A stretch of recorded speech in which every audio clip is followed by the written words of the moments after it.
ये चार लोग होते हैं सबसे बड़े पापी। दर्शक बंधुओं, ये वीडियो सभी के जीवन के लिए बहुत उपयोगी है। इस वीडियो का एक एक शब्द ध्यान से सुनना। अक्सर आपने देखा होगा कि लाखों करोड़ों लोग गंगा स्नान को जाते हैं। सबका एक ही मकसद होता है, गंगा के निर्मल जल में स्नान करना, जाने अनजाने में किए गए पापों को धो डालना। वास्तविक माँ गंगा का जल बड़ा ही पवित्र होता है। गंगा में स्नान करने से वास्तव में मनुष्य, और ये वरदान माँ गंगा को स्वयं महादेव ने दिया था कि गंगा सदा सर्वदा पवित्र और निर्मल रहेगी। गंगा के जल में स्नान करने वाले पवित्र और निष्पाप हो जाएंगे। अब सवाल ये है, क्या गंगा में स्नान करने वाले सभी निष्पाप हो जाते हैं? तो दोस्तों, आज मैं बताऊंगा कि कौन से लोग गंगा में स्नान करने पर पाप मुक्त नहीं होते। तो चलिए, इस वीडियो को पूरा देखने पर ही आप इस बात को समझ पाएंगे। एक बार माता पार्वती ने भगवान शिव से पूछा, हे देव, बहे इन गंगा में श्रद्धा रखने वाले लाखों लोग स्नान करने जाते हैं। उन लाखों में हजारों पापी लोग जरूर होते हैं, हजारों पुण्यात्मा होती हैं। पुण्यात्मा लोगों का तो समझ में आता है कि उन्हें गंगा स्नान का फल मिलता होगा। क्या पापी लोगों का भी गंगा स्नान करके उद्धार हो जाता है? यदि मुक्ति इतनी सहज है तो लोग हजारों वर्षों तक कठोर साधना क्यों करते हैं? उन्हें गंगा में जाकर सब पाप दोष से मुक्त हो जाएंगे। तब माता पार्वती का प्रश्न के उत्तर देने के लिए भगवान शिव उन्हें हरिद्वार में लेके आते हैं, जहां लाखों लोग गंगा स्नान को आते जाते हैं। उन्होंने देखा लोग गंगा स्नान करने के बाद भी उतने ही दुखी, उतने ही रोगी, उतने ही पीड़ित हैं। उन्होंने उन सबके भावों को जानने के लिए एक लीला रची। भगवान भोलेनाथ एक बूढ़े पुरुष का रूप बनाते हैं और माता पार्वती एक नव युवती बन जाती हैं। परवी का दिन था।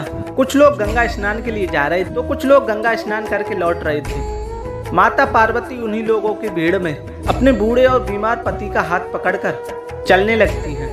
वे दुनिया वालों को ये जताना चाहती हैं, मेरा पति बूढ़ा है और रोगी है, फिर भी मैंने उनका साथ नहीं छोड़ा है। पत्नी का पति के प्रति ऐसा ही भाव होना चाहिए। वे अपने हाथ का सहारा देते हुए उन्हें गंगा को स्नान कराने ले जा रही थी। पर दोस्तों, वो एक लीला थी, दुनिया वालों को दिखाने के लिए, उनकी मन की बात जानने के लिए। अब वहां पर एक बीमार वृद्ध पुरुष के साथ एक सुंदर युवती को देखकर सब लोग घूर घूर कर उन्हें देख रहे थे। एक बूढ़े के साथ एक सुंदर युवती देखकर लोग उन्हें अलग अलग तरह के विचार लगा रहे थे। कामी चंचल लोग उन्हें देखकर लुभाने लगे। कुछ लोग कहने लगे, हे सुंदरी, तुम्हारी तो किस्मत ही फूट गई, तुम्हें जो ये बीमार बूढ़ा पति मिला है। तुम्हारे माँ बाप ने कुछ देखा कि नहीं, और तुम भी कितनी पागल हो इस रोगी और बूढ़े पुरुष के पीछे। तुम्हें तो अपनी तरह कोई नौजवान सुंदर पुरुष देखना चाहिए। छोड़ो उसे और हमारे साथ चलो, हम तुम्हें अपने घर में रानी बना कर रखेंगे। क्यों इसके लिए तुम अपना जीवन खराब कर रही हो? दोस्तों, कुछ लोग धर्मात्मा स्वभाव के थे, वो तो उनकी प्रशंसा करते थे।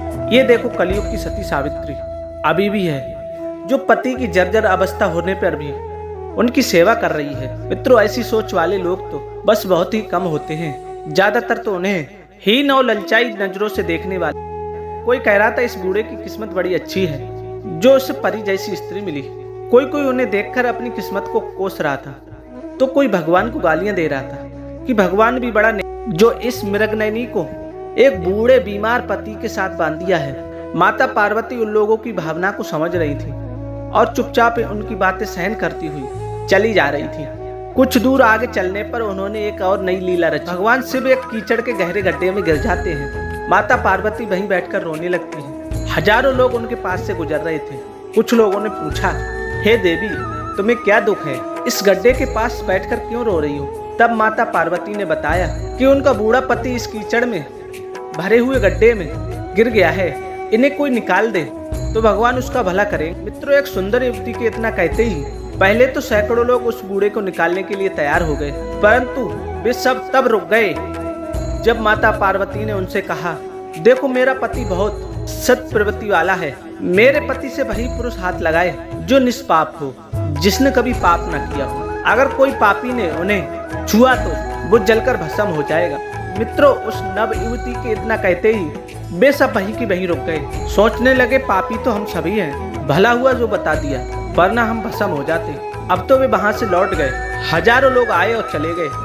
कोई उस युवती को देखकर हंसता था, कोई उस बूढ़े की दशा पर हंसी ठिठोली करता था, कोई तो यहाँ तक कह देता था, कहाँ तू इस बूढ़े के आस में बैठी है, वो तो वैसे भी दम भर रहा है, उसे इस गड्ढे में ही मर जाने दे और तू हम में से किसी एक के साथ चल, तेरी जिंदगी खुशियों से भर जाएगी। मित्रों, बहुत से श्रद्धालु हर हर गंगे पार्वती पते नमः बोलते हुए जा रहे थे, पर उस बूढ़े व्यक्ति को कीचड़ से निकाल कर परोपकार का काम करना किसी के ध्यान में नहीं था। धीरे धीरे शाम हो चली, लाखों लोग गंगा स्नान करके लौट गए।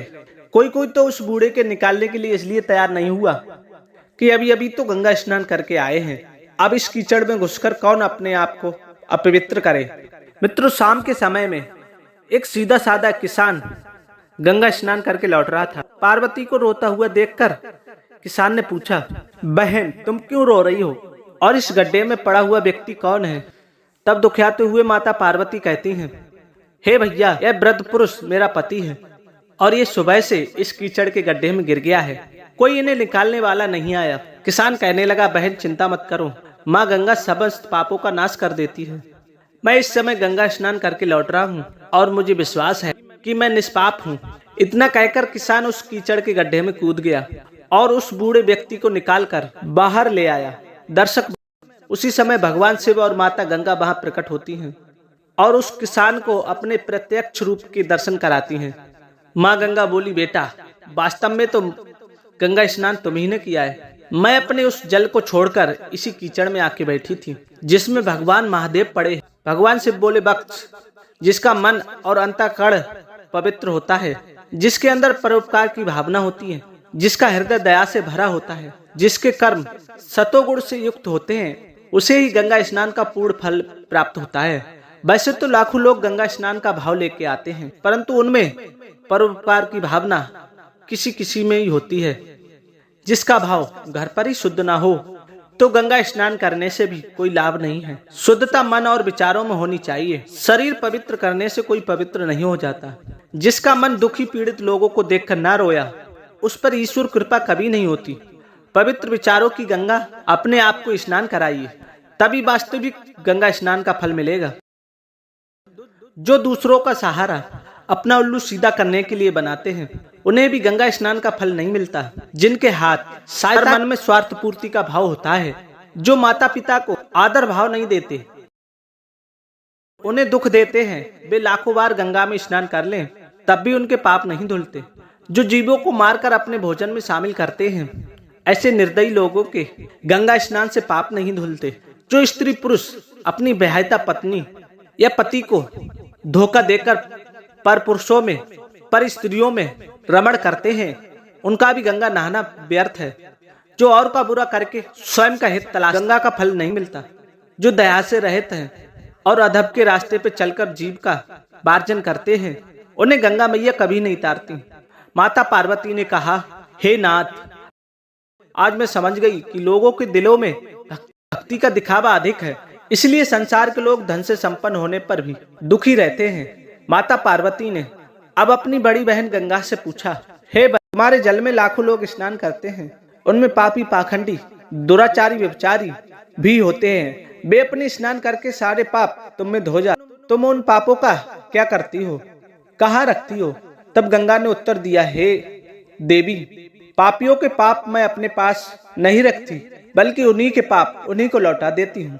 मैं उन पापों की छोटी छोटी मछलियां बनाकर सावन भादों में बाढ़ के साथ दुनिया में बांट देती हूँ। जीव हिंसा करने वाले लोग उन्हें पकड़ पकड़ के खाते हैं, उनके पाप उन्हीं पर चले जाते हैं। ऐसे ऐसे पापी मेरे जल में स्नान करने आते हैं, जिनके पाप इतनी जघन्य होते हैं कि उनका तरण सैकड़ों यज्ञों से नहीं होता, हजारों तीर्थों में भ्रमण करने से नहीं होता, गंगा स्नान करने से नहीं होता। मैं तो उन्हीं के पाप समाप्त करती हूँ जिनसे भूल बस पाप बन जाता है और उन्हें अपने पाप का बहुत पश्चाताप होता है। जिनकी श्रद्धा दया धर्म और पर सेवा में रहती, मैं उनके पापों का समूल नाश करती हूँ। इस प्रकार गंगा से शिव और पार्वती कैलाश पर्वत पर चले गए। दोस्तों, ये कहानी कैसी लगी अपनी राय कमेंट में।